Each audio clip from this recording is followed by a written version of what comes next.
Well, hello. Welcome in, guys. Holy cow. Today's the day. Where?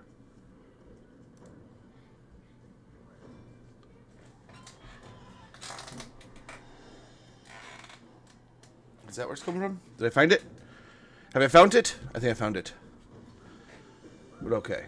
Welcome in. We don't want two smodges talking. We got enough smodge. But yeah, welcome in, guys.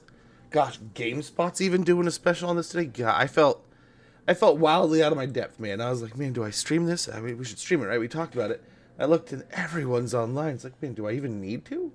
Like, y'all are covered. There's people all over.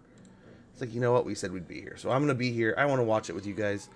But man, did I feel like out of my depth, man. But Punk Cake, Joker, good to see you guys. I'm going to look up Troll Magic right now. We got some time to kill, right? We got like 15 minutes at least. I figure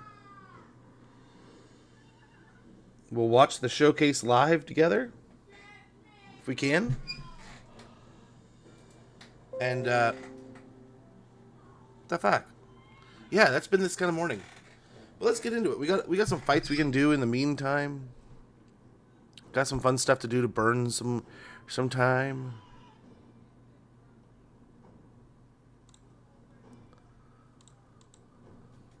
But let's look up Troll Magic real quick.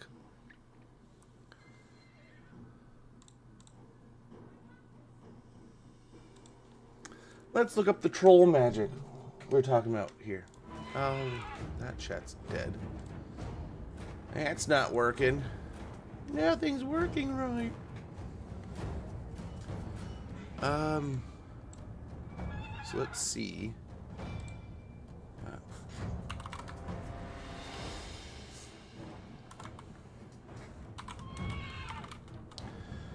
But yeah, I would 170%, 100 and 200%. I would all the percents.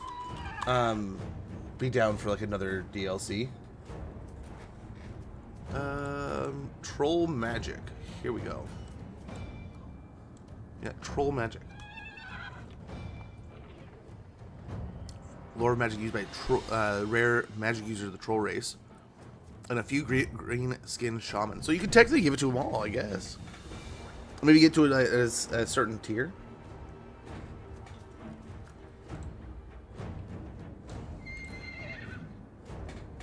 Maybe.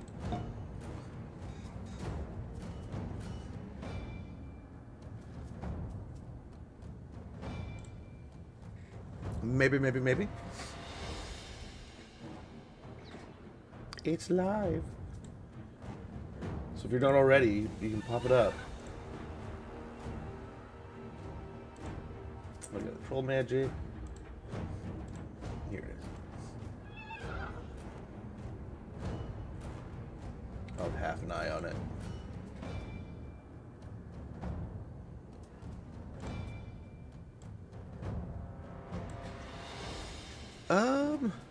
Yeah, about 13 minutes until it starts.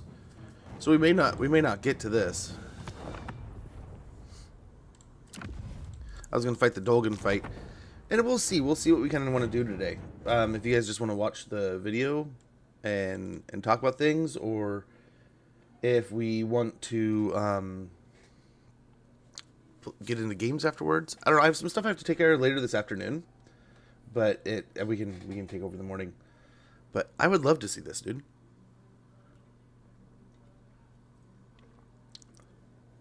Peoples of the old world. Is there similar heritage to Wa magic? So your spells are acid bile. So basically the troll vomit, right? I'm guessing. Big smarts. Gesturing lazily with a crooked staff, the caster enhances and sharpens the mind of those nearby, giving them a clearer and more perceptive look upon the world.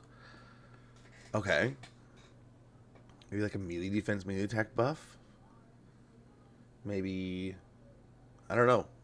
You can do a few things to iterate, like understanding the world around them better. Maybe even like movement speed. like being able to see clear sharpens their minds to the things around them, more perceptive. Maybe you give them like spotter, right? Stuff like that. Footed whirlpool, a deluge of foul swamp water and unmentionable waste is spun into a swirling tornado and unleashed onto the battlefield. That sounds pretty cool. Why do you keep popping up random stuff, NVIDIA app? Go away.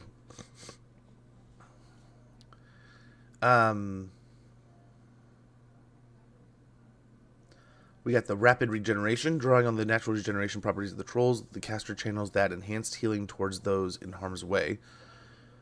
So it could give the greenskins access to healing. That would be pretty cool. On top of like some of the other things they have, but they just have a healing spell. The arcane ravenous recourse. Through arcane means, or by simply being reminded now how hungry they are, the assembled trolls race forward with a sudden. The assembled trolls race forward with a sudden burst of unnatural vigor. Okay. Torrent of filth. With an almighty belch, the caster heaves a stream of burning bile across their foes as the battle lines clash. We got troll brains under the beguiling influence of this crude magic. Even the most experienced warriors can quickly find themselves hopelessly confused and at a loss for what to do. Okay. I wonder if that could fit as like the passive. So like every time you cast, it reduces melee defense in the area around them.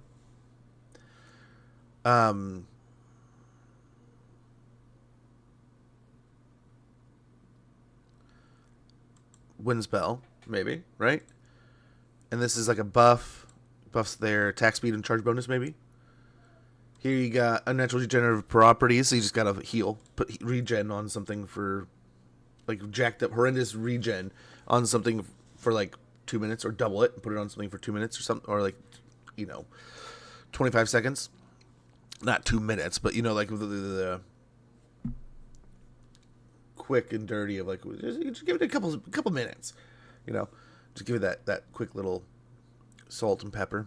Footed whirlpool, I mean exactly what it sounds. You could probably just do a big old AoE, something like the volcano or something where it's doing damage over time really, but it has a visual effect. You have a bunch of things in the game that does like a vortex, and it could just be a stationary vortex, similar to like the Vampire Coasts have the tentacles that pop out. Big smarts, we were talking, that means, you just give them spotter, you could give them a little melee defense, you could give them a little melee attack, melee defense, you could give them, just make them more aware.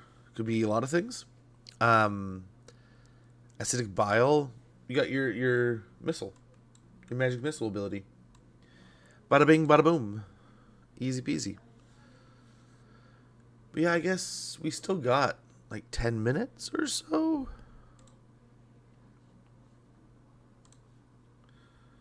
We can pop it up. We'll just do the Twitch thing just like you guys.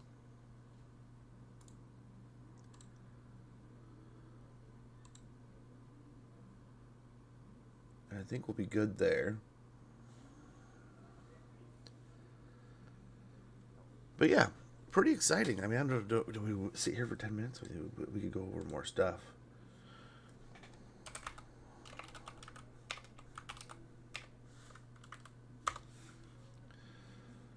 We go over all kinds of stuff.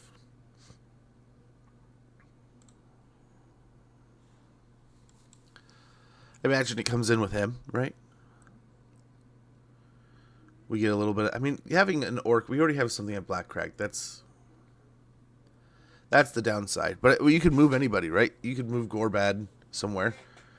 He could be somewhere else. The Red Fangs could be in Iron Rock and you're fighting for Black Crag, right? I don't know. Beric Var. Siege of Beric Var and the attack on Karak Azul. So you could put him... I wonder if you tuck him back into that corner below Valea Sorrow. What is that settlement? It's not the Crooked Fang Fort, is it?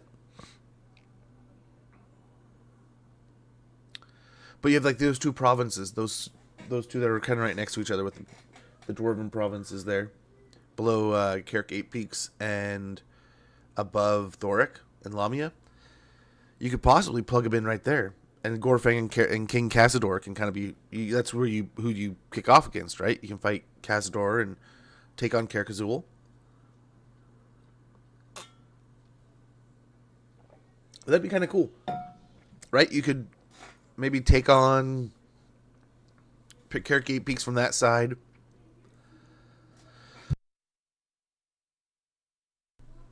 So that'd be kind of cool. That'd be kind of cool. You could kind of sneak him in and put him along the map line there.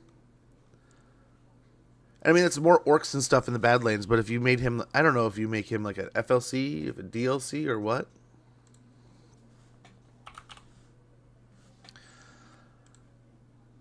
I wonder if he's going to play a joke on us today. That'd be kind of fun and funny and interesting. We're still waiting, right? 6 minutes. This one, I suspect we're probably going to see Nagash, right? Likely going to see Nagash, but imagine if we got something along these lines. I would love to see Eager make it in. So I wonder, does it say? Probably says somewhere in here if we read into it. Yeah, he has the pyramid of, or he has the ability to cast. Is it light magic? Yeah, light wizard. So it'd be kind of neat for a chaos lord having a tie-in. So like we have the leader of the Dolgan right now, right? He has heavens and what is it? Heavens and something else blended, right? So we could do like a light and a dark blend, right? Would be kind of cool. Or light and something else. I don't know exactly what his second magic would be, right? Whether it could be Zeech magic and Zeech magic and T-minus 5 minutes and counting. If it's Zeech magic and light magic or what? Which ones they could combine? But hey, Takeover, good to see you, man. Good to see ya. But this is one that is close to my heart. This is one that I definitely want to see. I mean, look how much lore's here, man. There's a part in the book. And what's cool about this character is he's tattooed. So he makes contracts with Zeech. And when he makes one of these contracts, and some of his contracts, I believe there's many of his contracts, he makes on his own skin in the contract of his own tattoo. So he's tattooed himself with these binding, very well thought out, intelligent, and tricky contracts that I believe actually run Zeech for their money, kind of thing. He ends up trapping a handful of demons with his tattoos, with his contracts and his deals, and outsmarts them. It eventually plays into his undoing, right? You gotta love the story. That's how it works. But it would be really neat to see if you could do like a Zeech faction. You kind of really enhance into the cult things, right? That's his map mechanic. But then as you can maybe work with other demons or fight other demons or do other things around the world, you're able to ensnare and trap these demons that you catch along the way and get them to work for your good and your deeds. Get out of here. Happy Thirsty Thursday. I'm so thirsty. Gotta love Past Me. Completely forgot that I bought the Fulgrim book that's coming out next week. Oh, next month? Nice. What Fulgrim book is coming out next month? That's another character. I was not... Oh, I forget they have that new model. That is so nice when it pops up.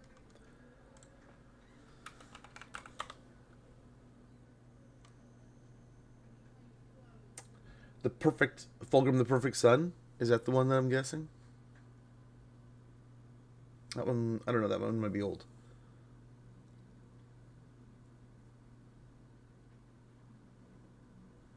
Yeah, Fulgrim from the Horse Heresy. That's the one I've read, and I loved it. Not the Primarch one, but just the one by, what is that? Graham McNeil. That one. Ooh, do you like it so far? Or I hope you like it. I guess you haven't read it. Oh man, my brain. I'm still waking up. I got the coffees. Black Wolf, good to see you. Hopefully you're doing well. Good to see you.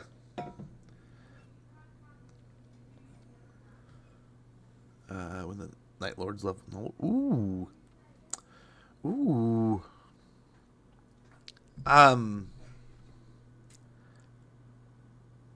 I thought people were kidding. I thought they were kidding when they're like, "Oh yeah, there's undead, and there's yeah, let's go ahead. We'll go ahead and queue up into it. We'll get here waiting. Hopefully it sounds all working well, and hopefully it's not gonna blow our ears out. But yeah, I thought they were kidding. When they're like, yeah, there's werewolves in 40K. I'm like, yeah, right. And then they're like, yeah, there's vampires too. I'm like, yeah, right. Dude, that's fantasy and stuff, right? And they're like, no, it's in 40K. And I remember reading my first book about the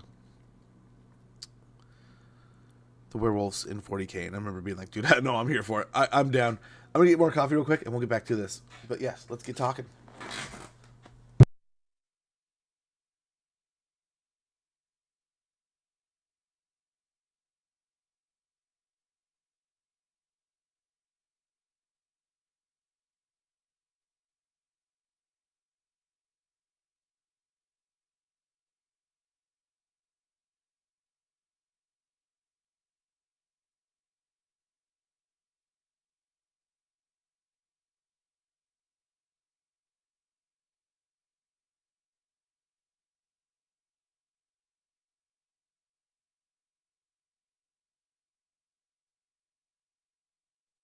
I got water. I got coffee.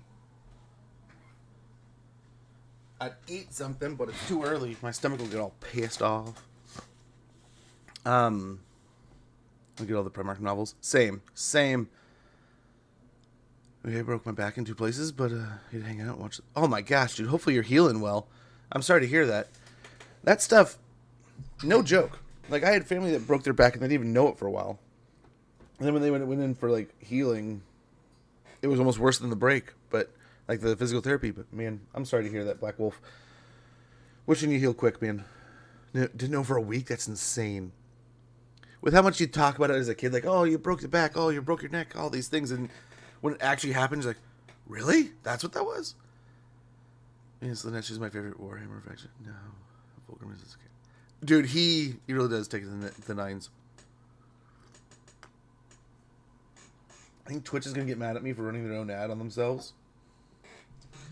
Is that a thing? Hey, Raul, good to see you, man.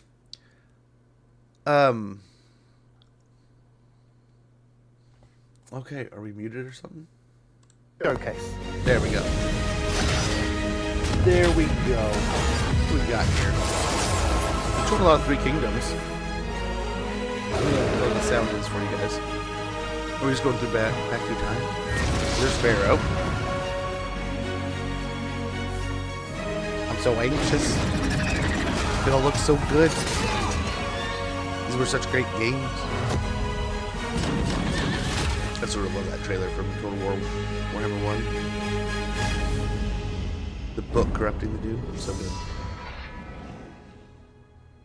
I'm Steve Coleman, Senior Community Manager across the Total War franchise. On behalf of everyone at Creative Assembly, we're thrilled to be here with you today to celebrate one truly monumental milestone, the 25th anniversary of this iconic strategy franchise. Throughout this year, we've been celebrating the legacy of Total War by shining a spotlight on each of the games that we've released since the year 2000. But today, we look forward to the future and the exciting next generation for the franchise.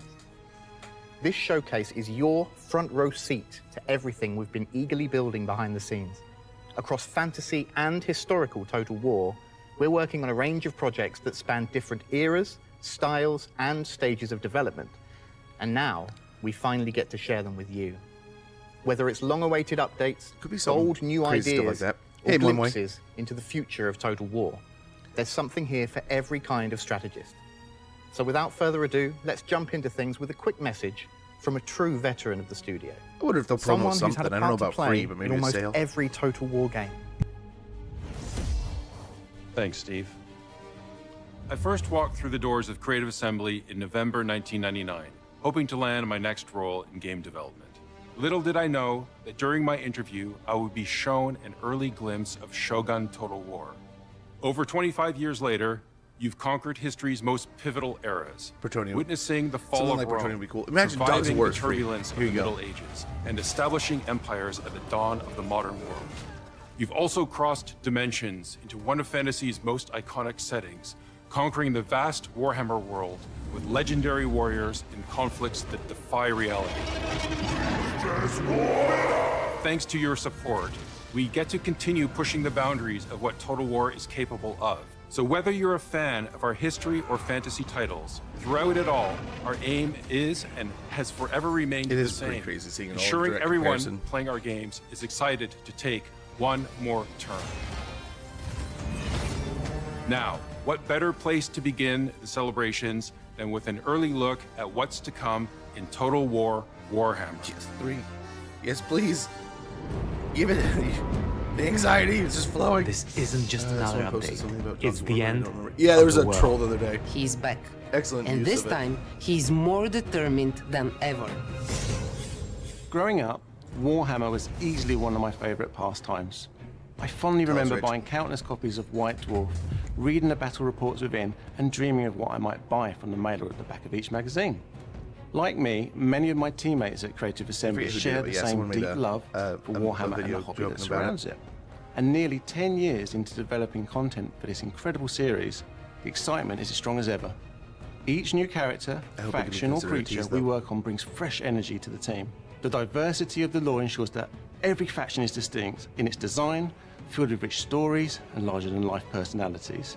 It's that variety and depth that keeps the project exciting for us, and it continues to be an amazing world to help bring to life.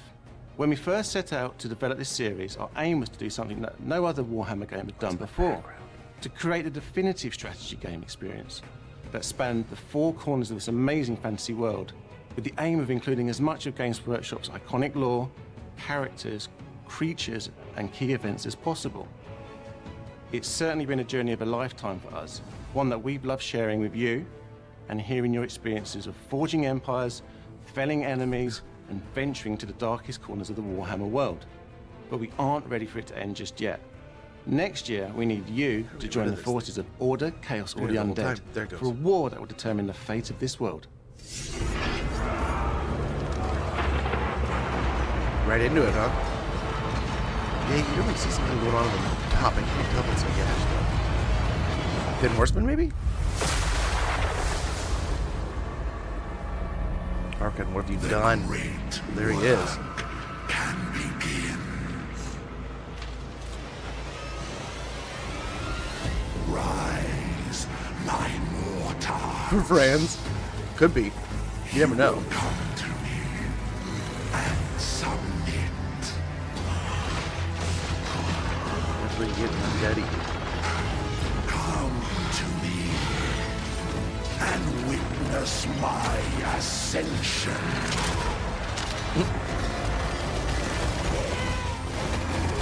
Oh, we got the kitties. Neferata. The world is ending, and I shall reign over oblivion.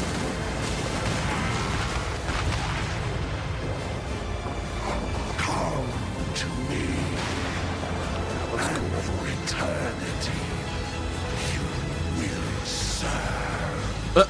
Citra does not serve. Citra rules. So be it. Attaboy. I am death incarnate. But he didn't serve. This world will kneel. So good. The Shadowy Sword.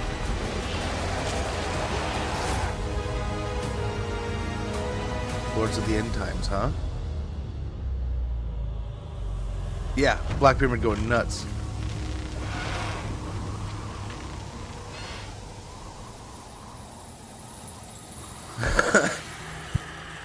I'm not done yet. That's right. Nagash has arisen, and he's bringing the apocalypse with him. He and his undead legions are finally invading Total War Warhammer in summer 2026 with the Lords of the End Times pack. And he's not coming alone either. 3 other iconic legendary lords from the end times will be joining the fight, along with terrifying new units, devastating mechanics, and lore-inspired objectives. And yes, we've got a brand new free legendary lord for everyone to enjoy. For those who don't know, the End Times is basically the Warhammer Apocalypse, and it's the ultimate battle between the forces of good and evil. It was pretty cool. During this event, Archaon the Ever-Chosen leads the forces of Chaos in a final assault to destroy the world. But as the forces of destruction rise, legendary heroes and factions from across the world form uneasy alliances to resist annihilation.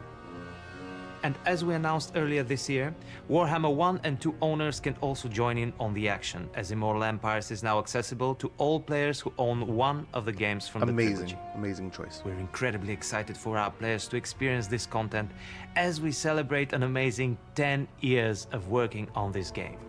Whether you're a veteran or returning after time away, there's never been a better moment to dive in. This isn't just another update, it's the end of the world. Nagash isn't just a villain, he is the king of the undead. This is the ancient evil who turned Nehekara into a lifeless desert to claim dominion over the dead. His first attempt to extend that desert to the entire world failed, but he is back. And this time, he is more determined than As ever. we know it. And I feel To fine, bring that right? presence to life, we focused on making him feel truly imposing. As the greatest of all necromancers and wizards, he is a figure above politics and mortal concerns. He does not need to motivate anyone. He simply states what will happen. His goal from the beginning is clear: to turn the world into a land of the dead. His undead corruption spreads relentlessly as he claims lost power, seizing the Black Pyramid, gathering his scattered books, and raising armies that stir simply from his presence. Does he have his own And corruption? he doesn't come alone.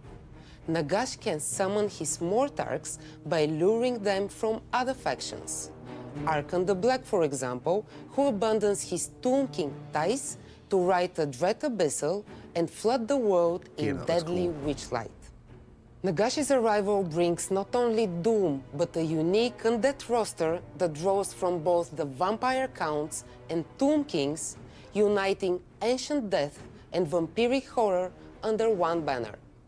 From the crypts and catacombs rise ancient figures like Warlock Harkon, the ruthless Blood Knight whose blade has tasted the blood of kings. He is joined by Tomb Heralds, the internal guardians of Nehekaran royalty, and the towering Morghast Archai, created by Nagashi's own hand to hunt the souls of the defiant. And then there is the Kemric Titan, a colossal wall construct that stomps and flies across the battlefield like a walking apocalypse. With all this in mind, Nagashi's goal remains unchanged. He seeks to reclaim enough power to choke the life from the world itself, binding all of that to his will in a single world-ending ritual, as is his grand design. Turning the mummy can eat its heart out.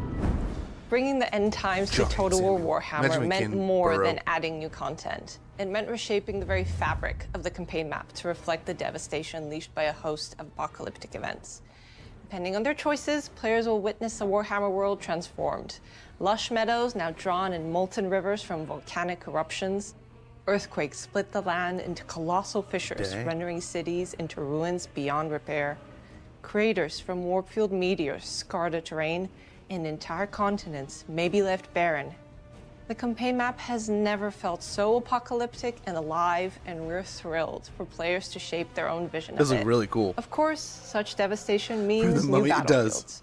Our team has crafted epic new maps to reflect the chaos. What's gonna bug the hell out of you? Players can expect battles fought within the sunken ground of an earthquake fissure, with lava pouring from all sides. Gonna be a lot of change. Fighting at the very edge of an erupting volcano, or in giant craters created from warpstone meteor showers. Those are battle It's maps. nothing short of the monumental destruction only the end times could bring. We've really tried to make these key moments in the lore as immersive to play through as possible. One of the most haunting new settlement locations is Nagashazar, the dread fortress of Nagash himself.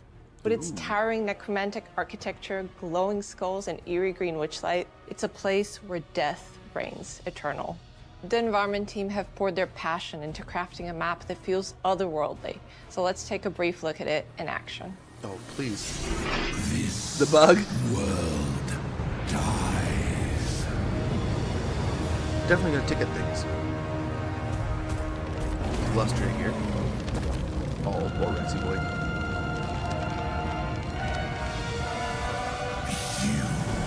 Let chaos claim it. Damn, what are we gonna be fighting for? Everything's toasted. But it does look so good. A loud chasm. Or is this like corruption spread as it goes? Bleed Oh, man. it. Big old wrens in the world. Looks gorgeous. Life failed it.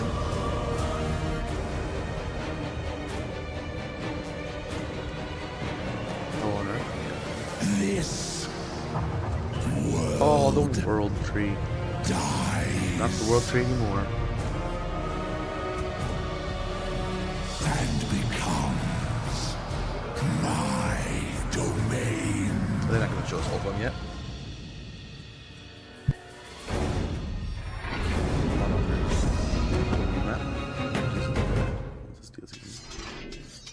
Hello there. I'm Lore Master of Sotek. You may be familiar with me from a Twitch and YouTube channel and other stuff where I Nice. talk about and focus on Warhammer fantasy lore and literature, amidst some other things. And today I'm going to be serving you as the Herald of the End Times. But I'm not alone, because I'm joined by Rich, Victor, and Todor, who you are likely familiar with at this point. And today we're going to be chatting Saying the name, about absolutely. the Lords of the End Times. It'd be neat if you could to spread start us corruption off, like that. is this really the end for Total War Warhammer? Like, is this the final thing, which a lot of people have feared is going to be the Oh, case? right out the gate, huh? No, absolutely not. This is just a moment in the Warhammer lifetime, and there's going to be Hell more yes. content. Right still out to the come gate, answer the after this, question. I'm pleased to say. Excellent. That is what I very much like to hear. So, getting into the actual content It just itself, stays there. What is the End Times going to be bringing to the game that's Oh, that's a going huge to relief. change our experiences? For people that are familiar with Immortal Empires and have played hundreds of campaigns, what is the End Times specifically going to be doing to Fucking, I hope- shake up the experience? They haven't said anything So about the other lords. first of all, we're bringing Just a the, set undead of part. characters. One of them we'll discuss a bit later here. And there is another significant update that comes to the Immortal Empires that aims to bring the End Times to your campaign while respecting the rules of the sandbox. So what we want to try and achieve is make the later stages of your campaign more interesting, like keep the choices impactful, keep the stakes high. Goodness, we're chilling And with the we're bros. doing that by 110%. introducing end-time scenarios, which They're you might just sitting think on the are mountain a just- bit like the current existing crisis, but insane, they're bro. different from them in various ways. Jesus Like, Christ, for over there. example, an These are fighting end-time giant-ass scenario demons. comes in phases. drinking their coffee on top so of the there will mountain. be a Don't even care build-up, about the world. there will be phases of actions, and at the end there is a culmination battle. Well, the entire scenario is resolved, and you might be able to overcome the challenge, the end times. You might be able to survive, or you might fail, and you might have to live with the consequences, or not live at all. An example of such a end time scenario is related to the most powerful necromancer in the world, who at some point might suddenly decide that he wants to exert his will over everything that has died. But to do that, he needs to make everyone dead. So this is something that you need to face Okay. and overcome. This In addition to that, there are some significant changes while the end time scenario takes place to the visuals of the campaign and in battle, and also to the audio. So you will have all this different atmosphere related to Nagash or perhaps Archeon. Speaking of that particular big man himself, while today we are going to be celebrating quite a bit and giving the great necromancer his due, as he always deserves, ultimately he's kind of interrupting someone else's party, which is the one that kicks off the end times and ends up ending it. Archeon himself, is there going to be Anything new, anything exciting that fans of Archaon can be looking forward to with He's the end nodding. times? Yes, I must please. admit, while I admire Nagash, Archaon is truly the closest one to my heart, and I love playing campaigns with him and uniting the forces of chaos and raining destruction upon the hapless rest of the world. So we are doing new things for Archaon. One of those is we're trying to refresh his entire experience by introducing a narrative feature that aims to put the player into the shoes and boots and mount of the 13th ever chosen. So this will be the story of how you, as Archaon, in your campaign, you bring about the end times. Nice. And in addition to that, we really want to update the visuals of Archaon's model, so he receives the proper visual quality that the 13th ever chosen deserves. Well, it's excellent to know that Archaon's dressing up for the occasion. He needs to. It's technically it's his affair. He needs to look the part, so that's great. But ultimately, we're not really here to talk about him. As much as we all love him, he's a bit old news. We're here for the big man, the big, great necromancer himself, the father of all of our favorite undead. Mr. Tall Hat himself. What is Nagash gonna be doing for Total War? Oh my goodness, what is he going to be bringing to the game? Clearly, a lot of teal and destruction and death from the looks of things. Nagash is the supreme lord of undead, and he would be the ultimate necromancer in our game. He's all about power, dark, forbidden, lost and reclaimed, power to end the world. In battle, he will also be able to command a vast roster of different undead units from the currently existing ones and some new ones specifically unique to him. And on the campaign map, he will spread death across the land because he's not interested in conquest. He wants to reshape the world in his image, making it a lifeless desert. This is his ambition to rule over everything because this way they're obedient and subservient to him. And we want to give this power fantasy to the player. It's not that you are the hero in this case, you are the end. And this is the power fantasy drenched in the dark tone of Warhammer. When playing with Nagash, you will be having these mechanics that allow you to construct necropolises over where vibrant jungles used to be, and the change is permanent there. Oh. So this is how we imagine Nagash to be. Permanent? Starts sounding like okay. Chaos Dwarf a Well, little bit if you there, right? defeat Like the putting up your faction like towers in and stuff, totality, maybe? you'll be able to revert some of that. Sounds pretty difficult to get rid of, but such is the power of Nagash. But as a powerful wizard, is there going to be anything special magic-wise, like maybe something new? Yes, he comes with his own spell lore, inspired by the tabletop, and there'll be new spells that are all unique to him, and we'll be making them in a way that plays in the spirit of Total War. So not a direct translation, but inspired and certainly the flavor of the tabletop. So we hear a lot from beloved and very trustworthy naysayer Manfred von Karstein that Nagash is weak. He's been saying that for years at this point. What is Nagash going to be bringing to the game that sets him apart from our other undead, our vampire counts, tomb kings, etc.? I can give you one thing. He's going to be bringing all of that good stuff that you just mentioned together. So he's going to be in command of the vampire counts, the vampire coast, and the Tomb Kings. He is the proper puppet master of them all. So I think it's going to be a lovely, nod back to what we all enjoyed in Warhammer. It's definitely being able to control the undead somehow. He's also then, as we were talking about before, having Straight from that the mouth. corruption element, where once he's seeded himself into this world, he's going to kill everything off, and nothing's going to be able to come back from it. So he's going to be super exciting to play. That is pretty exciting, but while Nagash, he always stands above the great god of death, he does have to delegate to somebody. Is there any other kind of features or minions or anyone Heroes that... instead of generals? What is he going to be Possibly, that'd be relying cool. upon to bring the Like they do world with, to ultimate Isabel. silence?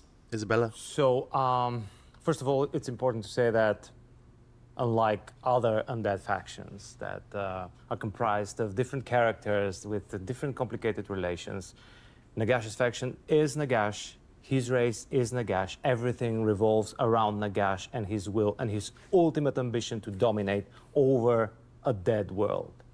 In order to achieve that, he relies on his corruption. He relies over all the variety of undead units that he has under his command. He also relies on the presence of the Black Pyramid, both on the campaign and in battle. You will witness and you will command the Black Pyramid around the world. Walter White cook. And in addition to Facts. that, he has He's cooking. relies and demands baking the them support bombs. of his Mortarks, who are these special characters that are obedient to him and serve his will. And in the Yeah, I game, wish I could do that we're with my beard. representing, I believe, all of them, Victor? All 9 of them, the ones that were present in the I End have Times tried. books. So the canon ones, very fun. The canon ones, so you can expect that when you play Nagash, they'll be doing their own things that are currently in Total War, those of them that are already there. And in time, when you grow strong enough, you'll be able to exert your will and call them to you. You will be able to choose in what sequence you, in what order you summon them. Some will be easier, some will be harder to dominate, and you'll be able to make them stronger in the process. Like when they become his lieutenants, they don't do it out of pure adoration. Some of them do, like Arkan, but others are just tempted by power. So when they become Mortarks, they will receive new abilities, some stat boosts. Some of them get special mounts, like the Dread Abyssals, that will allow them to ride into battle. And they're also, like, when they join you, they'll be like bringing their lens with you, so to speak, but you'll be draining them of life in the way Nagash does with everything. It sounds so interesting. I can't wait to see it in Coming an with a actual proper upgrade for operation. those Mortarks, which is very exciting, and probably some goodies I imagine the other undead will be looking to as well, when it makes sense. Absolutely, we can expect that all these new toys that we're adding, where appropriate, will be receiving other factions like vampire counts will be receiving access to them. That's all really exciting. I can't wait to just collect the full set of them. For those of us that have that kind of completionist itch, there's something very nice about having that full little grouping under Nagash's claw. But speaking of other just exciting things that are going to be happening with the End Times and or Nagash, what would you say for you personally is going to be the most exciting thing that's coming with all of this exciting new DLC and content? The map change. One itch I've been wanting to scratch is to get the Realm of Chaos battlefields actually into Immortal Empires. As you know, they don't feature within that map at the moment. So this is a new way in which we want you to experience those larger-than-life, colourful battlefields that the Realms of Chaos each have. And there'll be ways for you to transport yourself to those battlefields, to have those epic battles with the adversaries of the demons and the like, and have a lot of fun there and bring much more life and flair to Immortal Empires. So having those maps where we're fighting in the realm of Slanesh and Nurgle and all those horrible but so beloved dark gods. Exactly that. Well, just to build up a bit on that, like for me as a player, like some of the best battlefield maps we've done is in the Realm of Chaos, and now that Immortal Empires have become the definitive way to experience Total War Warhammer, I'm kind of missing on those, so I'm glad we're adding them in. For me personally, the big thing with this DLC is cataclysmic events, or what we internally call devastation, which you can see. Oh, is that why Lustria and everything is burning and on fire horribly? We wanted to show the change in the world in a visual way that is more dramatic than what we currently can do with just corruption. You know, corruption changes a bit of the environment, but not to this extent. So we'd like, with End Times scenario, for really truly epic, apocalyptic things to happen, like volcanoes erupting, fissures opening up, like bottomless chasms, and meteors falling down, splintered from the Chaos Moon. And we would like that to change the campaign map rather permanently, and to provide different gameplay. This is there so interesting. once, It's going to bring a life to the map. I don't for think certain, it would be triggered in some we've cases ever by really the had game. before. In some instances, the factions in will be able these to games. wield it like a super weapon. In some cases, the player themselves will be able to use them. But there will be examples in the lore we would like to really show visually, and also with music. We are writing bespoke music for those events. Like when a certain endgame scenario happens, you, as a player, will know you're in this moment that things are cool. changing. Like the visuals of the campaign map will change, the mood there, the music, and just the color palette and the special effects around the campaign map will be different. And also in the battle maps, there will be different skyboxes, like when the Chaos Moon Sleep is hanging low, close to the world, you'll be able to see that on battle maps. And all That's these neat. new images and visuals we hope to really show the end times. Yeah, we got lava and wildfires and craters and pits, and so this will be affecting actual game. It's not just cosmetic. This will be affecting actual gameplay on the campaign. Yes. On the campaign map, the provinces will work in a different way after a cataclysmic event has happened to them, and there will be also different battle maps too. I'm okay with that, but our jungles. No.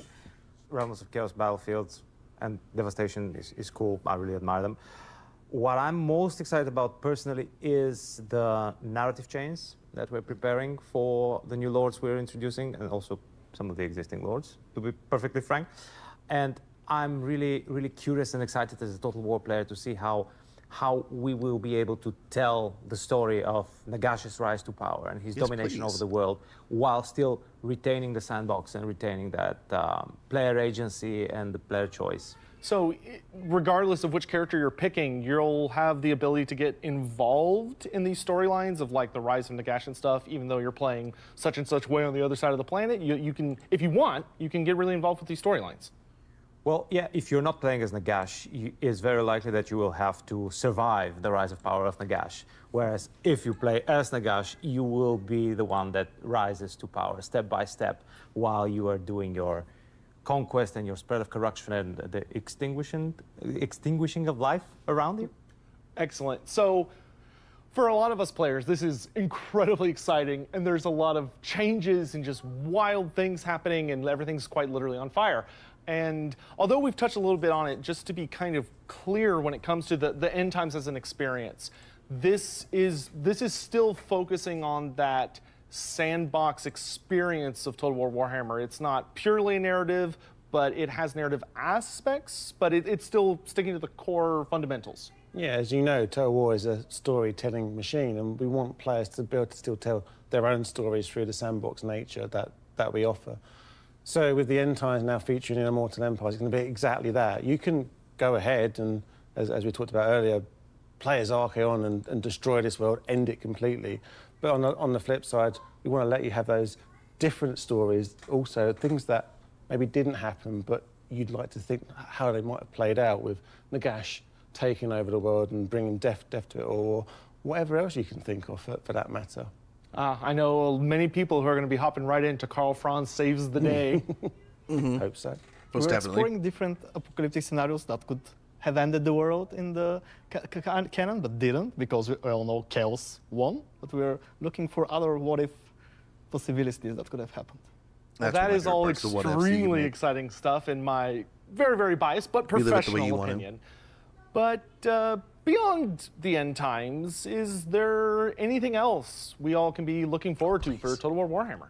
So, one very important thing that we're all quite excited about to announce is that with the release of the Lord of the End Times pack, you no longer need to own Warhammer 1 or Warhammer 2 or Warhammer 3 to experience the Immortal Empires. Take the Centurion and Purchase LO's Lord. just one of the packs, and you will gain access to the Immortal Empires, where you can play with what you have purchased against everything else that's in the campaign. Beautiful. So you can purchase just Nagash. We were talking the other day that they don't. And you can play as different Nagash sides, from don't your they? shirt in the Immortal Empires and extinguish the life in this doomed world. So a Nagash Stan can just come in, buy just this, get whole Immortal Empires, and just go crazy, and then be like, job done. Exactly. This is an exciting moment for us all, because we're lowering the entry point barrier for all of the players. So we're hoping to introduce new players that want to experience all this magnificent spectacle that the Immortal Empires and Warhammer 3 Total War is. Well, that is just amazing. I'm so excited to see all of this come to fruition, all of your incredible hard work. Thank you so much to Rich, Victor, and Todor for joining me here to discuss the end times and what all it's bringing to us in the future, which is just, oof, can't wait. Thank you everyone so much at home for joining us. We hope that you had a good time, and we will see you around. Okay, cool. So that was the Total War. So I'm guessing like them opening the bar of entry, and this being like the DLC for the next Total summer. War has a long and storied history, And alongside the game announcements we're sharing with you today, we'd like to reveal more about the latest evolution of the game engine that will be powering our future ambitions. To give you more of an insight into what's going on, I'm joined by Ellie and Roberto from our core technology team. What to do guys, after do you want to do a quick introduction? Maybe Ellie, just tell us who you are and what you do. Hi, I'm Ellie Corlander, and I'm the technical art director on Total War. Perfect, thank you. And Roberto? Sales. I'm Roberto Girali, and I'm the core technology director for Total War. Perfect. Thank you, guys, and thank you for joining me for this chat today. Thank you. So for those who maybe don't know, like me, Please. What is an engine? What does the engine do for Total War? Let's hopefully hint at it, right? It's the tools, it's the toolbox really of the game developers. It's the graphics renderer, it's, you know, core gameplay kind of components that the teams build upon to make our, you know, game experiences buildings unique. can look like that, but it's the animation system. There's a lot of core features that, you know, all of Total War games actually benefit from, and we build upon those in our unique products. Why is Total War's engine so important? Well, the engine is the foundation for all our titles, and when we saw the incredible lineup ahead of us, well, we decided that we needed to level up our technology to support these fantastic visions. So it's quite an exciting challenge. We're a small team, we use proprietary tech, but we're really excited to bring something new to Total War. And so today we're happy to reveal the new iteration, the new evolution of the game engine, Warcore, and we'd be happy to talk about it today. Yeah, so I just wanted to talk a little bit about the current version of our engine. We started evolving that from 2009, and all the products you've seen since then. We've been iterating on that engine, but we realized that with the lineup of games we had and the features we wanted to deliver, we really had to redesign some of those foundations. Yeah. So this is taking what Total War is at its core and then taking it to that next level, like you said, leveling up, right? What does this mean for Total War players? What can they expect to see and experience in future Total War games? We really wanted to upgrade the type of visuals you could see in the game, you know, to keep, you know, competitive with what everyone else is seeing in other games at the moment. Total War games are rendering so much on screen at the same time. You've got VFX, characters, massive battlefields, so many characters. Also see Project Red with things. We really had to rethink, you know, how we... I don't know. The techniques we use to render some of that stuff, because we wanted to upgrade the fidelity everywhere. Dying breed. Some of those things include new lighting techniques, dynamic shadowing. Cool. We've improved our screen space ambient occlusion, which means you're going to see much more fidelity in the self-shadowing of models on the terrain. Gives it much more realistic feel. Yeah, very nice. The meshes and the textures now, because of improved rendering techniques, we're able to put more fidelity in those things and not compromise on that performance of gameplay. We also have looked at new rendering techniques for VFX, so where you see projectiles, there will be high fidelity because we've now got a new ribbon technology, which means we're not going to have so many overlapping particles. This means it's more performant and it means we can get crisper kind of projectile visuals. Nice. Yeah, our players may be familiar with Warscape, which is our renderer, and we've created a new version in Warcore powered by DirectX 12. So it's all going to contribute towards the overall immersion. This is the devil's in the details kind of stuff, I'm guessing, and this stuff's going to pay dividends for the future. Does this apply to campaign as well? So these kind of like new lighting abilities and things like that we'll have in the game, will people see that across both campaign and battle? Yes. Awesome. Yeah, yes, they will. It'll be across the renderer is kind of like a layer on top of the entire game engine, so you will see improvements in all areas. Awesome. On the battle side, we've actually decided to integrate Havoc and the physics system into our gameplay. It means that the buildings are more dynamically destructible. You can then use that as part of your strategic gameplay to sort of... That's pretty cool. Pathfind to new areas of the map. Those look like guns. And the battle AI will also respond to this, so we've rehauled the battle AI to be also able to utilize all these new advancements and be more strategic as well.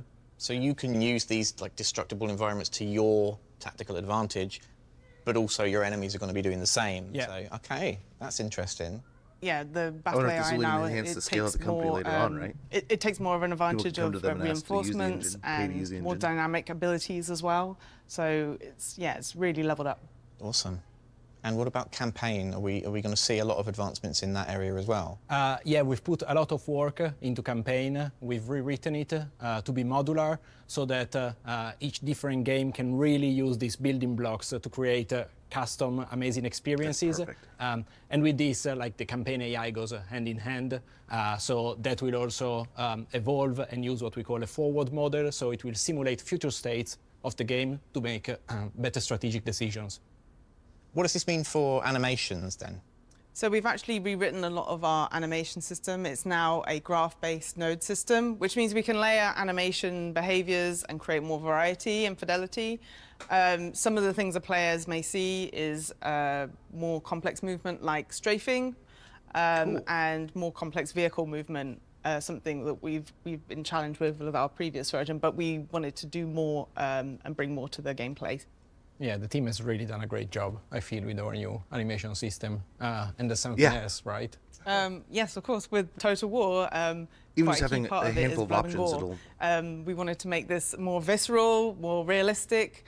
What we've done is rewritten some of parts of the dismemberment system, so you'll see more dismemberment, limbs popping off, interacting with terrain and sitting on the terrain, and yeah, very gory. And I'm so sorry for the mocap actors. Man. We didn't chop them off. Oh, 40K vibes, World War I vibes. We've talked a lot about all these pretty awesome advancements that are going to be coming to Total War in the future. But Total War, of course, has a 25-year legacy on PC. Does this new engine allow us to look further afield in regards to the hardware we develop for? Oh yeah, we've been wanting for a bit now to expand our horizons and to bring our franchise to players regardless of the hardware they use. So we're quite happy that the new engine also allows us to take our future titles on PlayStation and Xbox as well as PC. Yeah. Fantastic. So we can finally allow console players to experience Total War.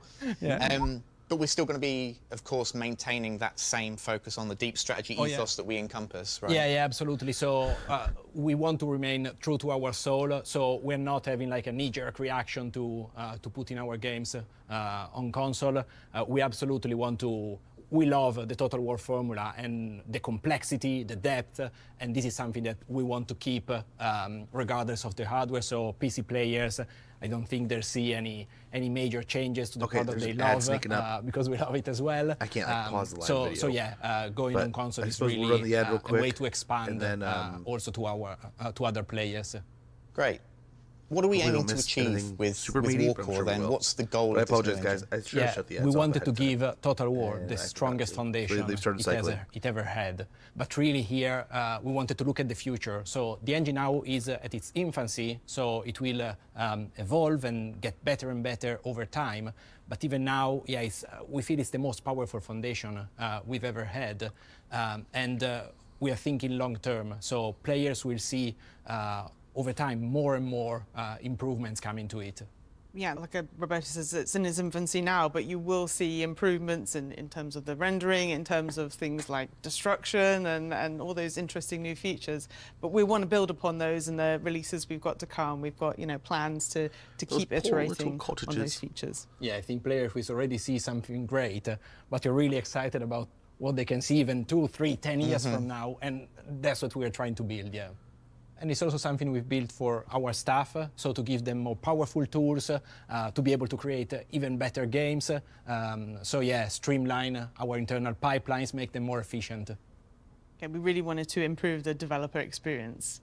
So we've worked on like unified tools and unified experience and workflows and improving that experience all around. Good for the players and good for the developers as well. It's a win-win. Amazing. Well, thank you both for joining me for this chat today. Up next, we are going to be taking a look at what's to come for our historical players. Ooh.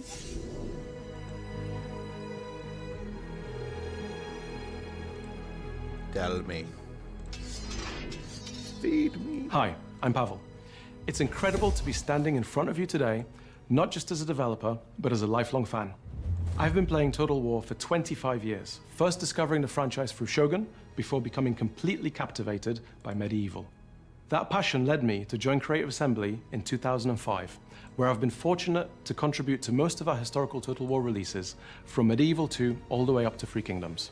And today, I'm absolutely thrilled to be here as the game director of our next major historical title. The franchise was created not only because of our love of strategy games, but from a deep love of history. From the very beginning, our goal has been to bring the past to life in immersive, authentic worlds, giving players a chance to relive and reshape it in a way only Total War can. We know that same passion for history lives in our community. You've been asking for a return to the roots of what made historical Total War so special, and that's exactly what we're setting out to do. So today, we're proud to reveal the next chapter in Total War's historical legacy. It's a game we've dreamt of making for a very long time. Oh my. This is more than just a new game. It's the rebirth of historical Total War.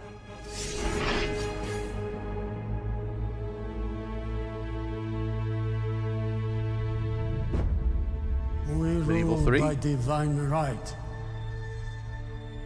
And yet our realm is far from holy.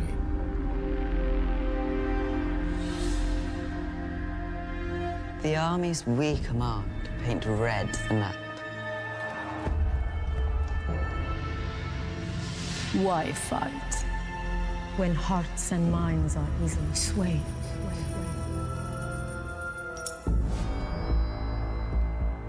The realm is ours only when our enemies lie dead. Patience and time will beget our gain. We are stability, dignity, and authority. This feels like Medieval 3. We bear the weight of pain. end of defeat. Greatness shall ever define us. And we shall never be forgotten. So, how will you shape your realm? How will you make history? Make history. Make history. The crew doing like the light thing behind. I hope. Yes. Yes. Yes, Medieval 3 is real. So many of you have long desired a sequel to this special series, and today we're thrilled to confirm that it's in early pre-production. The Medieval series holds a special place in the hearts of many, and this game will be both a tribute to its predecessors and a bold step forward. We're drawing direct inspiration from what made those past games unforgettable, and for it to herald the rebirth of historical Total War. Yeah, the rebirth. Our vision for the game is ambitious, medieval, but clear. And then Shogun. We want Medieval 3 to be the definitive Total War experience set in the medieval era. 2. A game where you don't just relive history, you rewrite it. In gameplay terms, that means choosing your realm, forging your legacy, and altering the course of history with a level of player agency we have never achieved before in a Total War title. Thank you. Now, we are Thank in you for early breaking away from the pre-production never with doing a Med 3, third. and we're announcing Never making early a 3. to take you on our development journey with us, where we can, via blogs and other updates. We've never announced something this early before, and we are excited to engage with you throughout this journey. We have started to build the foundation for Medieval 3, and over time, we will be able to share more about the game as it comes to life. There's a lot more to come, and we can't wait to share it with you. So let's dive in and meet some of the team. Yes, please. Hi, I'm Cody Bonds, and I'm excited to be here today with the team making Total War Medieval 3. I've been covering Total War on YouTube for a number of years now. I have a degree in archaeology for media, and I can't wait to meet you guys. So can you introduce yourselves? Hey Cody, my name is Leif. I'm the creative director on Total War Medieval 3. And I'm Luke. I'm a senior game designer on Total War Medieval 3. People have been asking for Medieval 3 since probably the day after Medieval 2 released. What does it feel like to finally announce this game that people have been looking forward to for so long? Yeah, I mean, it's super exciting. Also a bit intimidating. I hope they bring Keats but back. really exciting. And, you know, in fact, That was this one is of the really best the game parts, that man. a lot of us came to join CA to really be part of. I was dreaming about making this game one day. I remember when I joined in 2016 first, I was crossing my fingers and hoping that this would be, please let it be Med 3. So this is it, right? This is our magnum opus. Over the years, of course, we toyed with the idea of making this game. It really feels like now is the right time for it. Medieval 3 is, of course, the sequel to Medieval 2, but it also follows on, you know, a long history now of Total War games, 20 years since where we learned a lot about making Total War games, and we're really excited to carry this into Medieval 3. So expectations are high. Expectations are really high for us as developers, for us as fans of the series as well, right? And the expectations are high in the community out there. And that was actually one of the main inspirations of announcing this earlier than we've ever done, to bring the community on this journey with us, to speak to our fans what this game is all about. We're all really hyped about making the game. As Life said, we're all fans. I've never played the first one. I have a background in medieval history, so for me it's a dream come true. And I think that's true for most of the people on the project for all different reasons. So there's loads of excitement in the studio at the moment. If you're drawing on all this excitement, what is the vision for the game itself? We want Medieval 3 to be all about rewriting history. And Total War has always been about painting the models map, your color, it's of all course, dated and Medieval at this point, 3 right? But it's will still have that as a key element still, but it's no longer the single most I want to say back then you would upgrade your armor and stuff, and it would appear on the much more ways of how we want players to be able to reach where you through have the a front window wall to and the a rear world wall. and So you have influence the keeps world that you can around fight them, at the front, and if add you're more losing ways the of how gates, the you can world fall back to speaks the back to the secondary gates player and just and recycle and fight acknowledges again, the actions basically. that the player has taken. It was almost impossible to take What keeps, Kingdom of right? England will you You're holding create in your against campaign? ridiculous Playing odds. as the Holy Roman You could Empire, crusade, will you you could make be able Rome to happy. unite There's the some really empire, cool or mechanics and will you fun perhaps stuff. accelerate the They had some fragmentation sneaky things where you and could form an early Kingdom of Germany? recruit And it's not just about your own certain realm, units it's after also about certain what thresholds. happens So to I all think the it's like you made realms enough in the world. In your game, longbowmen, you'd you'd eventually get these guys that were basically like Robin Hood guys, Robin Hood archers. And what about the they world were itself amazing. and the people that live in it? What about the dynamics of urbanization? What about the medieval estates? How will the world develop? So we want Medieval 3 to be that ultimate canvas to tell your own story and to rewrite history. Creating the footing to do what they're doing So now, you're talking about the medieval era, but that can be quite wide or small era depending on who you ask. So when you say medieval, what do you mean in this game? What's the setting? I'll say we haven't fixed a start date yet, but we know that like Medieval 2, we want to set the game in the sort of high to late medieval period, 12th to 15th century, maybe a little bit either side. And I've always felt like the high and a little bit of the late period It's one of my favorite is games. really the most recognizably true medieval period. It has all the stuff that you might expect to find, like knights and castles. It has crusades, plague, of course. There's the big names like Barbarossa, Saladin, Eleanor of Aquitaine, and of course, Richard the Lionheart. In the east, you have these rising powers, the Ayyubids, the Mamluks, the Mongols, and later the Ottomans. And then in the west, there are these sort of slow and steady kingdoms forming and gaining power, like France and Castile. And then in Central Europe, the Holy Roman Empire is mired by civil war, and the Italian free city-states are forming these sort of bullish trade empires and stalking the Mediterranean. And then there's the sort of somehow still heartbreaking fall of the Byzantines, the East Romans, first at the hand of the Christians in the Fourth Crusade, and then later defeat by the Ottomans. So it's a really rich and vibrant period, and I think it's a great setting for us. I like to see it sort of as a chaotic world where people are trying to establish some sort of order onto it. So rulers are trying things out. They might be new things or old things that could be an economic system or a military strategy or a political gambit. And they don't really know if it's going to work, but they try it anyway. And I find that really compelling. You see things like brotherhood and oaths of fealty, even chivalry, creating these sort of bonds that hold society together. So it's also a world of promise. And those promises are set in the context of people's personal ambitions. So the result is often just carnage. And Agent Videos back, that would be so good. It sounds like you're talking about the realm almost like as it's a person itself, not focusing on individuals, but as managing the whole kingdom. Yeah, I think for us it was really important to lean into the fact of that long time period and the progression and the amount of change that happened in the period.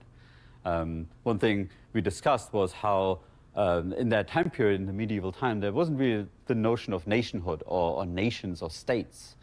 But really, at the end of the medieval era, we are entering that realm of possibilities where you have something like nations forming.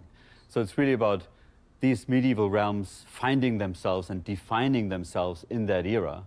And it seemed like a great backdrop to give players that authorship, not just in a single lifetime of a ruler, but really in a line of succession that leads to the entire era. That was one of the other and parts, there are these great too. dynasties to draw Having, like, inspiration kings from, and, whether like, it's the getting Plantagenets a or good the heir, trying Capetians. to And keep 'em I around. think one of the really nice things about this project is going back to total wars that run across decades and centuries rather than a smaller or shorter period of time. It gives us a lot of space to talk about these grand, sort of slow-moving historical processes, as well as the really sort of spiky moments, the drama and the excitement of the events that happen.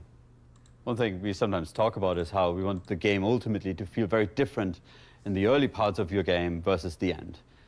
You know, we want to create an experience where 150 years in, you look back at the achievements and maybe failures and tragic moments and traumatic turn of events as part of your game, how the world has changed, partially under your feather, but also partially just through the events of the sandbox, which is really compelling for a Total War game.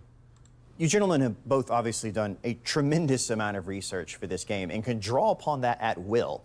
But how will that history help inform the gameplay experience? I'll go bold here and say I don't think there is gameplay without history.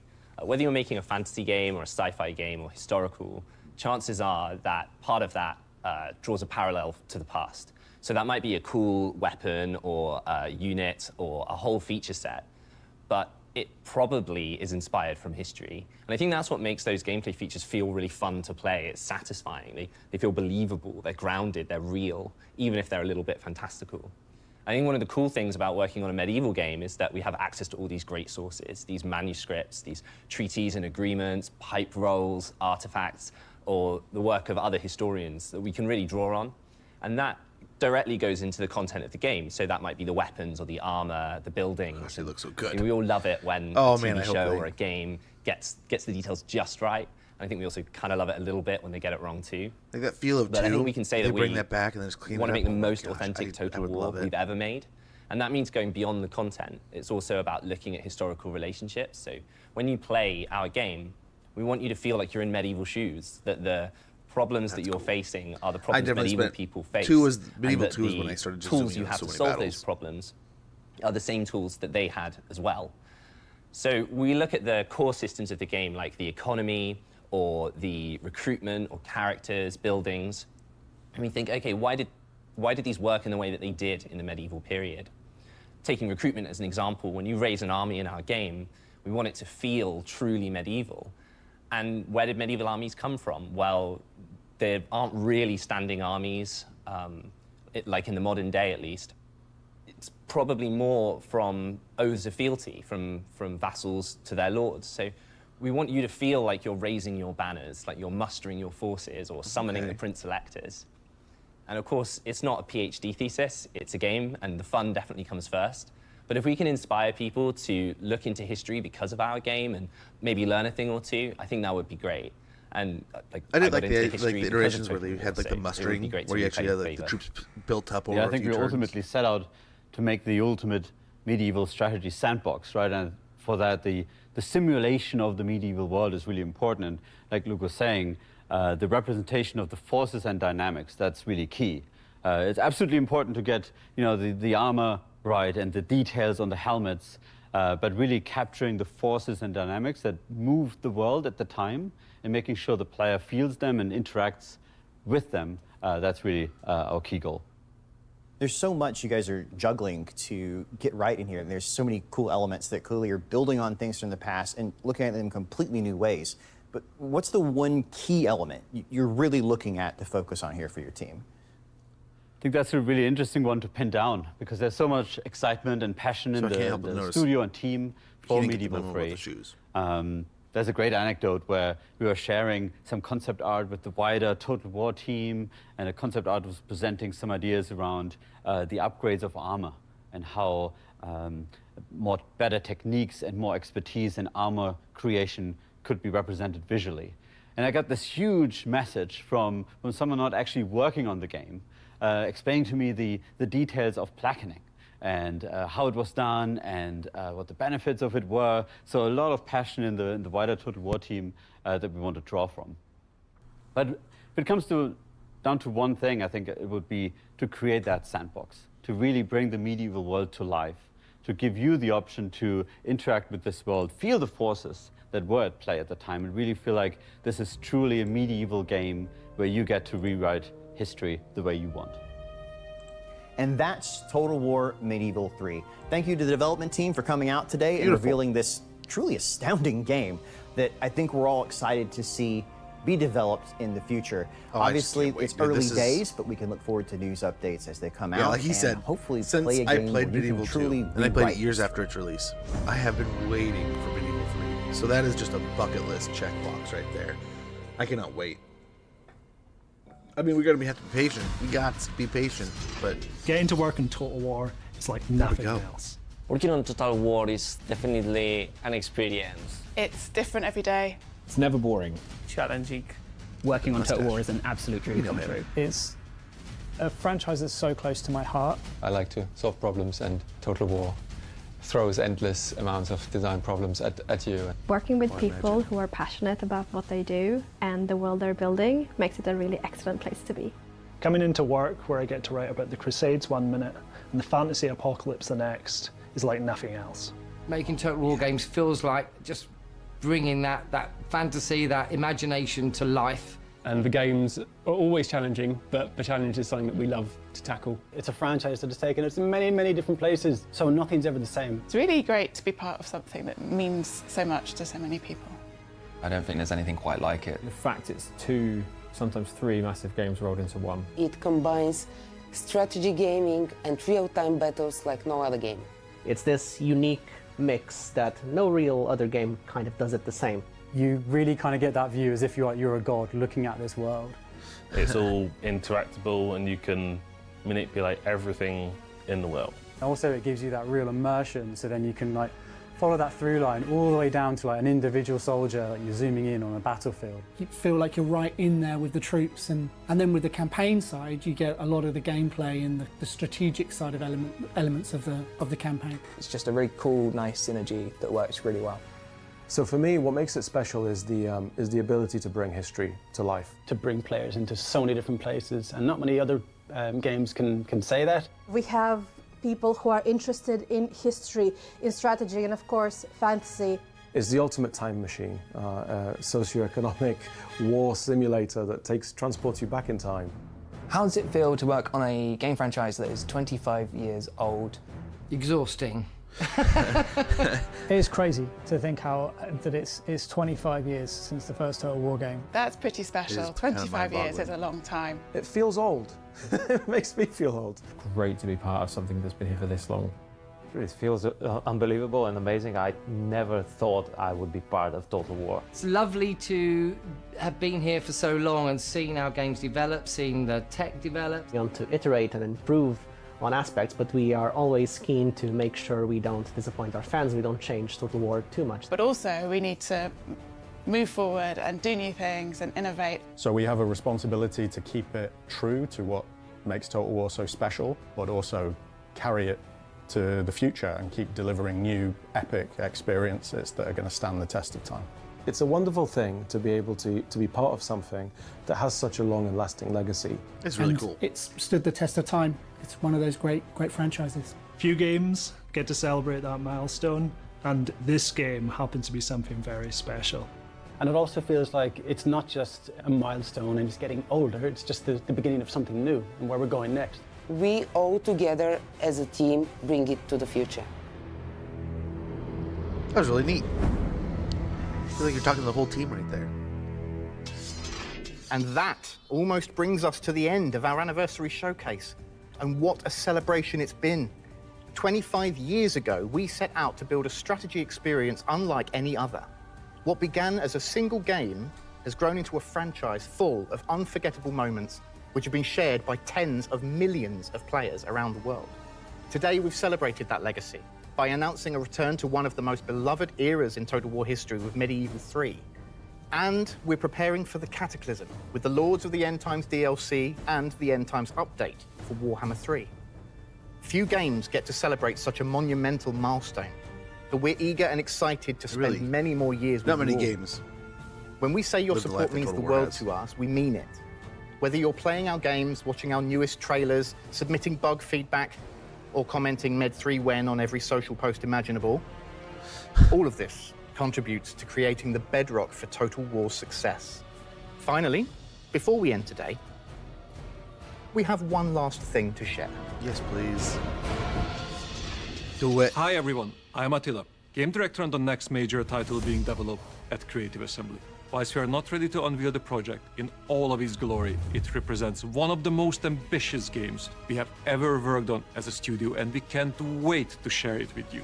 We would like to invite you to tune in to the Game Awards on December 11th to watch the world premiere announcement trailer for our next Total War title. After that moment, we look forward to sharing more with you. Once again, from all of us today, thank you.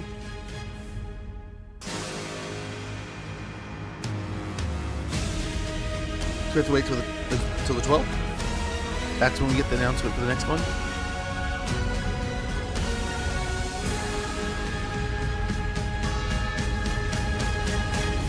Okay. Yeah. It's got to be 40K or Star Wars. The dismemberment thing, the buildings, it all kind of leaned towards 40K, right?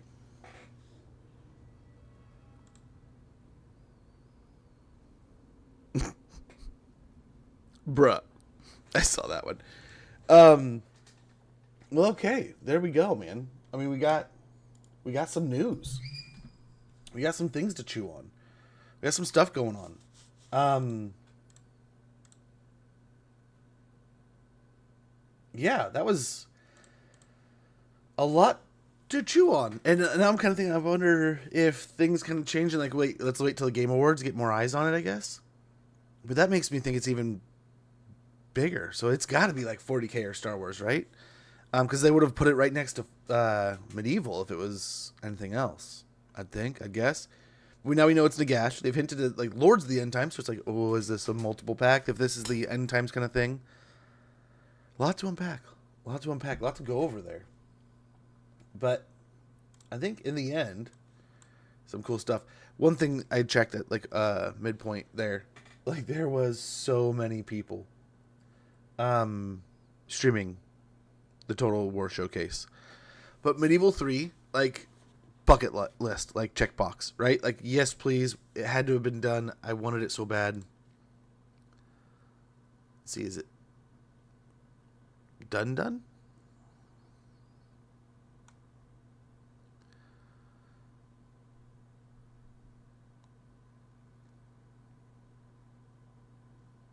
Yeah, they're rated out. They're done. No, they didn't rate out, but so you do. Wait till the 11th is just here 40K bullshit. That guy posting.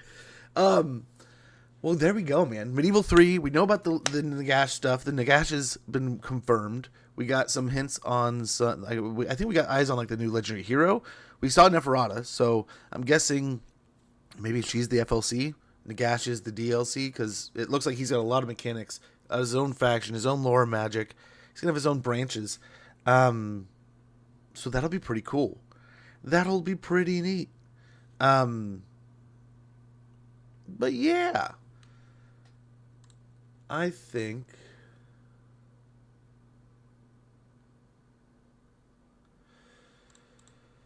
so sadly I mean that's the name of today's game, is we're just a little quick pop in. We're gonna do just the video.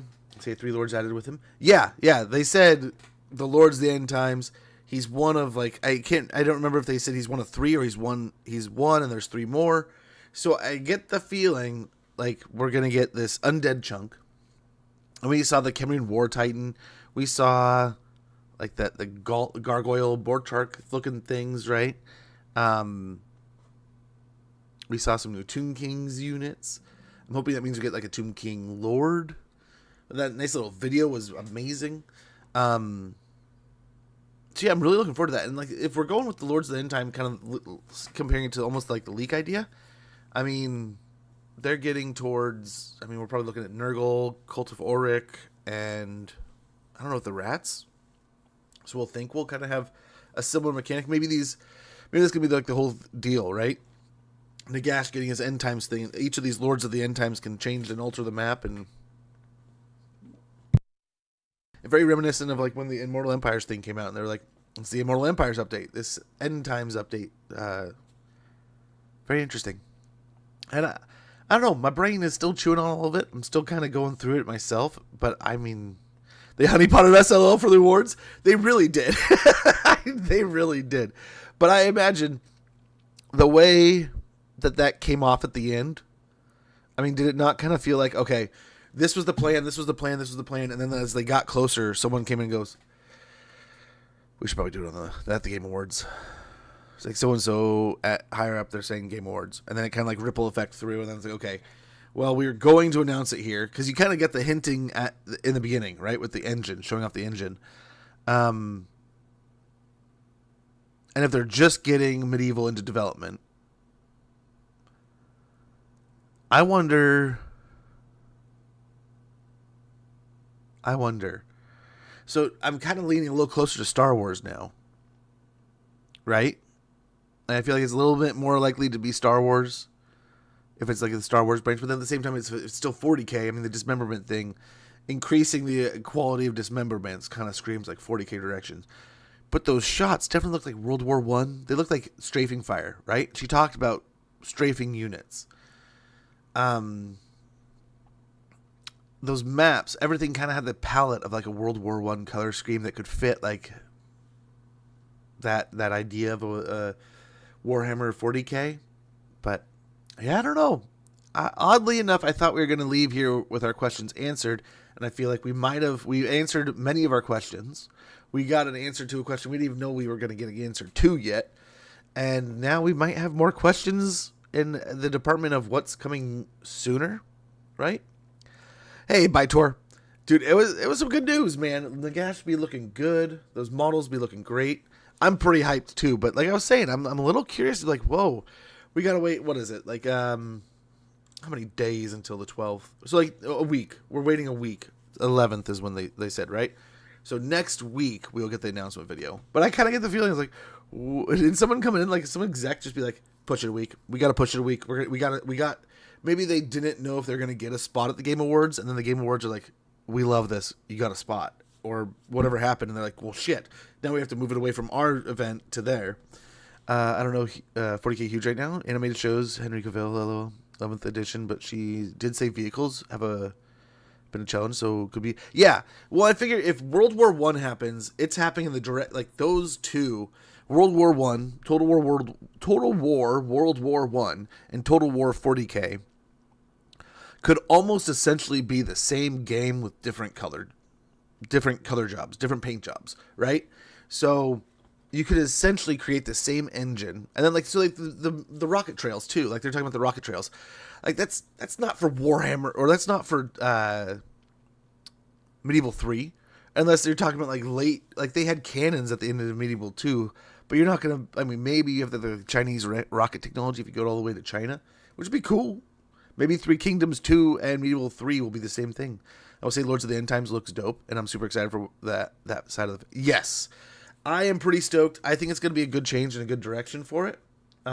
People get to relive that fantasy. I'm going to live with you. I barely know about Warhammer lore still. Not following Warhammer 1, 2, or 3 as closely as historical even now. Well, it's bit by bit, right? I would always recommend picking up like Gotrek and Felix because you get a wide variety. But I just started reading some of the books. I'm still reading the End Times myself. So we kind of, like we were talking, like the books of the End Times kind of go in an arc, right? There's the first books are about the rise of Nagash and the coming of the undead, kind of doing their thing. You have the fall of Bretonnia and the rise of Nagash and him being reborn. The second book is the fall of Altdorf, which is, like the Nurgle demonic invasion of Altdorf.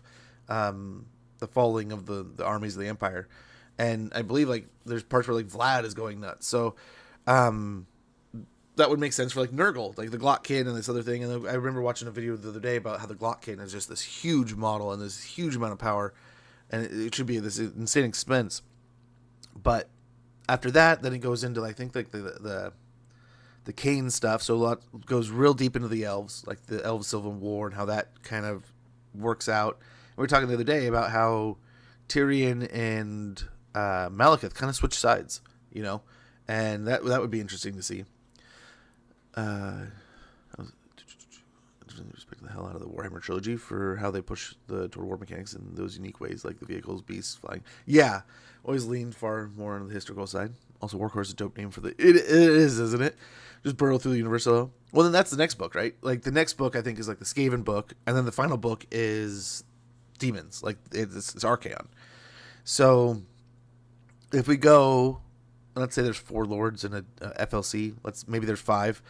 That would kind of go with Undead. You got your Nurgle, so like Glotkin. Then you're going to go with your... Glotkin could be like also like you got some Nurgle along with the Cult of Ulrich. And then the next one you got the elves. I don't know if there's much elves to add, but you can kind of round out the dark elves, give some legendary heroes, some end times units. I think a lot of the end times units for the high elves are in with what's his face, Eltharion. And then maybe you got rats and demons after that, so we could get like the Storm Fiends, Vermin Lords, Thanquil, and then wrap it all up maybe with some more demons. I don't know. Must be what the devs meant by more content coming after the Lords of the End Times, I imagine. Well, I'm hoping that like after the Lords of the End Times, I wonder if we're gonna have 3 maps. We'll have the prelude, right? The prequel to the story, and then we have the Realms of Chaos, Immortal Empires, and the End Times, right? I don't know. It kind of got the feeling that the Immortal Empires map can evolve into the End Times map. So maybe it's just like a toggle. You just click. It's like, yeah, at a certain point, the End Times start happening. I hope at some point in time they even go like, hey, we're going to the old world. They kind of hinted, but then they were very like, what's coming next? Well, we're opening it up. So him responding by saying they're opening it up to them asking what's coming next makes me think, okay, we plan to get the Lords of the End Times out and open up Total War to everybody. And from there, we're going to gauge, does that radically increase our sales? Does that somewhat increase our sales? Does anything change? And then you can kind of work with things from there. From a purely technical, mechanical perspective, right? Like I said, nothing in Total War has ever done what they're talking about doing to the map. So that sounds pretty cool. Not going to lie. So they don't forget about Bretonnia. They recently... So there was a Q&A, right? And they recently talked about Bretonnia and their want to go back and clean up Bretonnia and Vampire Counts, especially. Because they feel like the most dated. They even kind of mentioned hinting at maybe a free unit or so, but not knowing if they can or what they'll be able to. I hope Bretonnia gets somewhat of like a dark Bretonnia update, especially as we enter these end times frames. So we can have that Bretonnia Civil War. We can kind of have dark Bretonnia pushing in, the undead taking over. And maybe we can save Bretonnia, you know? Maybe we help it fall. One of those, you know? Be kind of cool. Given the mobile parts for World 1, Medieval 2, and apparently how amazing Empire's mobile version has been. I saw Napoleon is coming to mobile now too, right? Red Duke. I would love it. I would love them to like plug in the Red Duke and do something like that. I hope... I don't know, maybe at the End Times update they just go, hey, we're done. Here's Toddy. Here's Sathoriel. Here's Red Duke. Here's Gorfang. Like, all the guys we have in game that are named and loosely, like, there, just hand them over. Make them part of the tie-in. Dope if true. I'm hopeful. I really hope they come around and they go, like, hey, this is just one of the stories we can tell with this DLC, with this content, with the Warhammer Fantasy arc. They can go back to Old World. They can keep adding to Cathay. They can, like I said, the map... When you load in today and you load up your own playthrough, the map has changed. The mountains are different up in the north. I hope they open up in Koresh at some point in time. There's also a great possibility that this is the end arc of Total War Fantasy. That they have some things they want to add. Maybe they'll go into like single Lord DLC regions and they'll just be adding that until it stops making them money. But I hope that at least they keep doing things to make them money out of this game. Most likely Lord to be in Bretonnia is the future... In the future is Palatine of Esserex, as he's the hero of the end times. Possibly. Not so friendly, dude. Thank you for the streak. But guys, sadly, I wish I could hang out today. I wish I could just play some games and do some more Total War with you guys. Even this was kind of like a forced fit. As you can see, we got live like right before it started. Hung out for a little bit. We watched it. Now I got to kind of jet. The wife has taken off today to try to get some errands done, get things sorted out for the holidays and all that. If I can, I'll try to get a stream in tomorrow. I don't know that I'll be able to really hit live until Monday, though. So it might be kind of like a 3.5 day weekend. We'll see. I'm hoping to also, if we can start doing some other weird content, I might start streaming on YouTube a little more. We'll see. It's a lot like how Paradox Tinto dev team just did. I want to check out Europa 5. I have been watching that quite a bit. There's no Bretonia Heroes of the End Times. They don't have any of that. And like, I think I was talking yesterday. I really hope they do something about the End Times, right? With Bretonia, whether it be a book, some kind of playthrough in this, something, because it seemed like it was just a footnote, right? They refused to fight LOL. Well, they had like a civil war and they fell before everything else kind of even started, didn't they? Like, Bretonia never really had a chance to get going. People were still hearing about Kemmler coming to power when I think it was like Arkin and Kemmler helped Malablaw just nuke the place. So I would love for them to do a book about that. Come back and do like End Times Bretonia. Give us a novel there. Tell us all about it. And then like maybe sneak in like a Total War DLC. I think if Games Workshop and Total War want to do some crazy cool shit, I say keep pumping the old world. You start bringing in like, hey, here's these characters that we can kind of bring in. We got the End Times map. We have the Immortal Empires map. We can maybe bring in the Old World map. And let's just feed these guys cool characters that they like. Some of the all-time fan favorites can make it in. We got some. Like, we're definitely getting to the point where we're running out of great names and units, right? So getting more of these End Times things makes sense. I would love to see them go back to the Old World, right? Give us those crocodile dragon-looking things for the Tomb Kings. And then Immortal Empires, you can kind of make that just the cesspool of everything, right? Everything can kind of be there, but it's a stagnant map. End Times, you can have it go nuclear. Old World, you can just kind of use a certain set list, but it's like different lords, and there's maybe some specialty units. And you can really do some great things, and you don't need to tap this thing out and go, okay, well, we're done. But I also understand when there's the contractual obligation that maybe they can't touch it after a certain point, where Games Workshop says, hey, we only had a contract for those X amount of years. We've hit that year threshold. We don't want you working on the game anymore. That's the game. That very thing could be what's happening with Indon Koresh. Like, I hope they add at some point, if Indon Koresh is getting into the old world, like they're building up Cathay, I say the more you add to Cathay and Kislev, the more you could call up CA, go, hey, we're releasing this really cool roster update for Kislev or Cathay, or we're finally releasing this big Monkey King part of Cathay. You guys want to like correspondingly release a DLC, and we can have the Monkey King on tabletop, and then you can go pick up your Monkey King in Total War Warhammer, you know, and play with your toy on your computer, kind of thing. And I think that'd be amazing. I would love to see them work on stuff like that together, but who knows what the future holds. We got a little taste of it today. We'll get a little bit more next week. I'm probably gonna get out of here, go do some Christmas shopping, maybe hang out with my wife a little bit, have another cup of coffee, and try to think about all the cool stuff we just learned. But guys, I cannot thank you enough for hanging out. Everyone who popped in and said hi, Bythor, Not So Friendly, Smorphus, Rhonda, Takeover, Jar Jars, Nilq, Joker, I think I said Joker, Ralgamek, Dark Evil Die, Black Wolf, and I think I named everyone. Punk Cake. But guys, thank you so much. This was it means a lot having you guys pop by and hang out with me while we watch it. I know it's not our normal stream. I don't like doing kind of like pop in, pop outs like this. If we're gonna hang out, I want to hang out for a few hours, play some games, right? But I figured with the special occasion, I told you guys I wanted to be here, and if I could, I was gonna be here. And I woke up, alarm set, and I don't know if I slept through it or what, if it didn't go on or off, or maybe I have it set for PM instead of AM. But I woke up like 30 minutes, 40 minutes before this all started, so it came together. So I appreciate it with all you guys coming and hanging out and watching my shit show. I will, Black Wolf. You too. It's got the DLC time to get lost in it. Yes, feel free. So guys, if you want to, if you'd be so inclined, I might be busy today, but dump your awesome cool shit on me. Tell me all about it. How did the campaigns go? How did something go wrong? Did something go great? Did you play your first battle and like, oh my god, these boob snakes just absolutely crushed? Did you play and you're like, I fucking hate it, dude? Or if you can just have questions, you just want to humble brag, pop it in Discord, tell me all about it. I can't wait. I'm super excited to see what you guys do and what you can pull off with this DLC. The tail end here. Absolutely, Bytor. Good to catch you, man. Much appreciated, Rhonda. I will do my best, guys.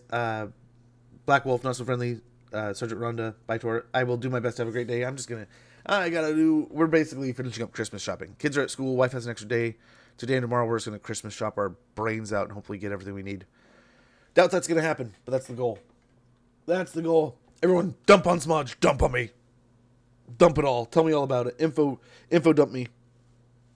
Not like the gross kind, but the cool kind. But I'm going to get out of here, guys. I could raid out right now, but there's so many awesome people that are live right now playing this game, doing some cool stuff. Radiant Ash, we got Arcard. Great Book of Grudges is live. Lore Master's live. You name it. Everyone's up and running right now. Elich is doing stuff. Oh, Dragon hopped off, but Dragon was live. But yeah, Agent's doing things. Mercy's watching stuff. Boz is here. Oh, wait. Did Boz leave? Boz left, I think. Yeah, we're dropping like flies, but there's still a lot of us around. So if you want some more Total War content, there's awesome creators out there, so please check them out. But guys, I'm going to hit the end button. I'm going to get out of here. I got to use the restroom. I got to get check in with the wife. But guys, take care. Have a great one. Enjoy your weekend if I don't catch you. Like I said, Discord, like I put in the link, is a great place. If I have some time over the weekend to play some random games, I might start doing that more often. But guys, take care. Have a great one. I'll see you later. Enjoy your day.